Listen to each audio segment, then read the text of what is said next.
All right, let's dive right in. For the next few minutes, we're going to take a 45-year journey through time to see how video games went from, a few simple pixels on a screen to the massive, sprawling digital world we have today. We're going to use a historical chronicle of game releases to map out this incredible story. And that journey brings up a really big question, right? How did we get from a time when maybe a handful of games came out in an entire year to today, where it feels like a new one is dropping every few minutes? To really get the scale of this, just look at this comparison. On the left, you've got 1981. Our chronicle lists one game, Missile, for the Sol 20 computer. Pretty quiet year. Now look at the right.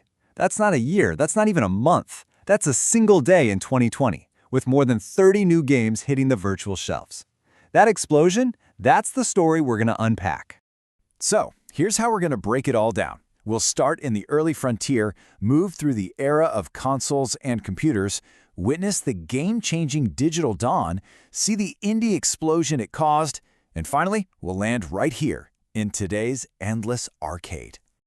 First up, the early frontier. We're heading back to the 1980s. There were only a few platforms to play on, but man, the potential was just starting to bubble up. The records from back then are pretty sparse, but they tell a clear story. You see Missile pop up in the US in '81. Then, a few years later, Japan just explodes onto the scene as a total powerhouse with games like Esper Dream and the arcade legend Contra. The big picture here?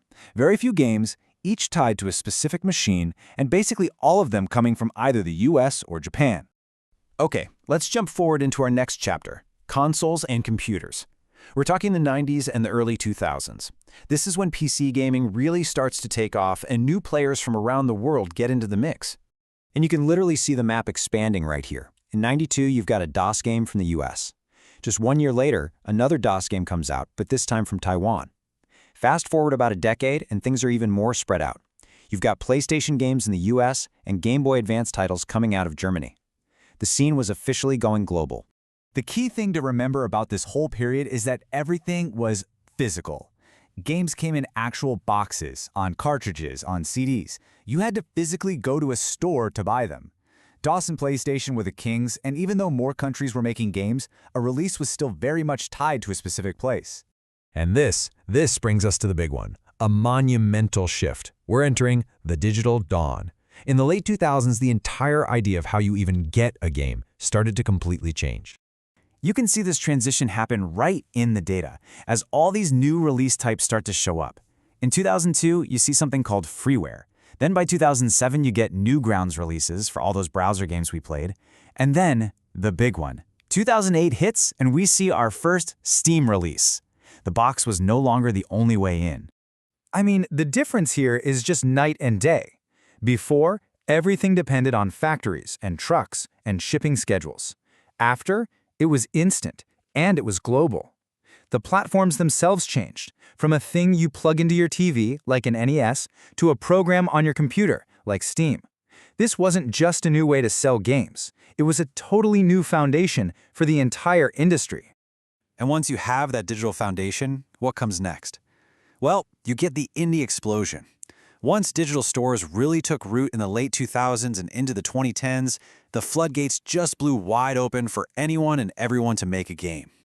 7. That number tells a huge story. In 2009, our chronicle lists 7 different games all under this one label, XNA Indie Games. Now, this wasn't some huge publisher. It was this cool little program from Microsoft that let anybody with an idea publish their game directly to the Xbox 360. That one number, that's kind of the birth of the modern creator economy in gaming. All of a sudden, the path to getting your game out there was incredibly simple. A small team, heck, even just one person, could make something, upload it to a storefront like Steam, and boom, it's available to the entire world. The old gatekeepers were basically gone overnight. It really all boils down to this one simple, powerful idea. The store was no longer in a mall.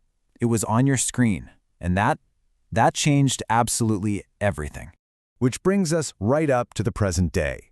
Welcome to today's endless arcade, where for the last decade or so, there's been a game for every single taste imaginable, coming out every single day. A huge innovation from this modern era is this whole concept of early access. It's kind of wild, right? Developers can sell you a game while they're still building it, You get to play it, your money helps fund the development, and you give feedback that shapes the final product. We saw it with games back in 2014, and it's still a massive model today. It totally changed the relationship between the people who make games and the people who play them. And this chart, wow, this really puts the growth into perspective. Our data shows just 2 releases for all of 1987. 2. Then we jump to 2009, and we get 18 for the year. And then, look at that last bar. A single day in 2020 saw 38 releases. That's more in one day than double the entire year of 2009. The speed of that change is it's mind-boggling. And you know, it's not just the sheer number of games, it's the insane variety. The same list that has a huge blockbuster game also has these super niche titles you never would have seen 20 years ago. Things like Umpire Simulator, Supermarket Simulator, and yes, my personal favorite, Shrimp Keeping Simulator. There is literally something for everyone now. And remember how releases used to be locked to certain countries? Well, since 2015, that idea has pretty much vanished. A massive 85% of all releases in our Chronicle are now just listed as worldwide. The digital world doesn't really have borders, so now game launches are these huge global events. So let's wrap this up. What are the big takeaways from these 45 years? Well, we went from a handful of games a year to hundreds a day. We went from physical boxes to instant digital downloads. We went from just a couple of countries making games to a truly global community. And we went from a few broad genres to, well, simulators for pretty much everything. At its heart, it's a story of absolutely explosive diversification. And that leaves us with one final thought. The Chronicle for 2025 already has listings for, you guessed it, a shrimp keeping simulator and, believe it or not, an office gunplay simulator. So if that's where we are now, I just have to ask, what in the world are the strange and wonderful games of the next 40 years going to look like?